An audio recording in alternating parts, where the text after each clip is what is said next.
नमस्कार दोस्तों। आज हम गीता के अध्याय 6 श्लोक 33 का वर्णन करेंगे।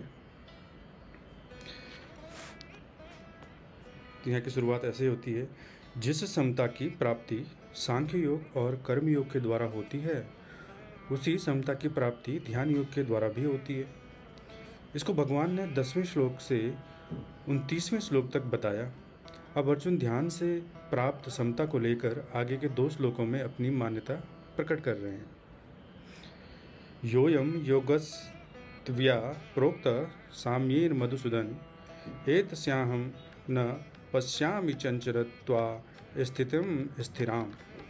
अर्जुन बोले, हे मधुसूदन, आपने समतापूर्वक जो यह योग कहा है, मन की चंचलता के कारण मैं इस योग की स्थिर स्थिति नहीं देखता हूँ। अब आगे इसकी व्याख्या करते हैं। मनुष्य के कल्याण के लिए भगवान ने गीता में खास बात बताई कि संसारिक पदार्थों की प्राप्ति अप्राप्ति को लेकर चित्त में समता रहनी चाहिए। इस समता से मनुष्य का कल्याण होता है। अर्जुन पापों से डरते थे, तो उनके लिए भगवान ने कहा कि जय पराजय, लाभ हानि और सुख दुख को समान समझकर तुम युद्ध करो, फिर तुम्हारे तो पाप नहीं लगेगा। जैसे दुनिया में बहुत से पाप होते रहते हैं, पर वे पाप हमें नहीं लगते, क्योंकि उन पापों में हमारी विषम बुद्धि नहीं होती, प्रत्युत समबुद्धि रहती है। ऐसे ही समबुद्धिपूर्वक सांसारिक काम करने से कर्मों से संबंध नहीं होता।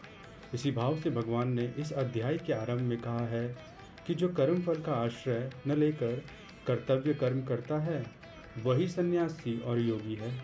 इसी कर्म फल त्याग की सिद्धि भगवान ने समता बताई।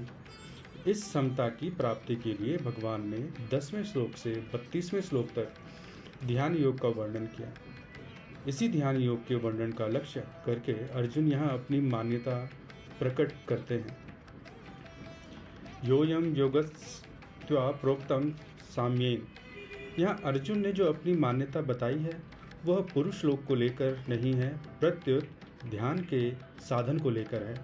कारण कि 32वां श्लोक ध्यान योग द्वारा सिद्ध पुरुष का है और सिद्ध पुरुष की समता स्वतः होती है।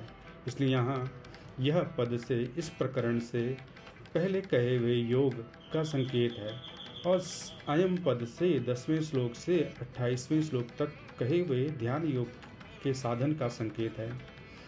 एतस्याहं न पश्यामि चंचलत्वा स्थितिम स्थिराम। इन पदों से अर्जुन का यह आशय मालूम देता है कि कर्म योग से तो समता की प्राप्ति सुगम है, पर यहाँ जिस ध्यान योग से समता की प्राप्ति बताई है, मन की चंचलता के कारण उस ध्यान में स्थिर स्थिति रहना मुझे बड़ा कठिन दिखाई देता है। तात्पर्य है कि जब तक मन की चंचलता का नाश नहीं होगा, तब तक ध्यान योग सिद्ध नहीं होगा, और ध्यान योग सिद्ध होते हुए बिना समता की प्राप्ति नहीं होगी। तो ये था अपना अध्याय 33, अध्याय 6 श्लोक 33। आज के लिए इतना ही। धन्यवाद।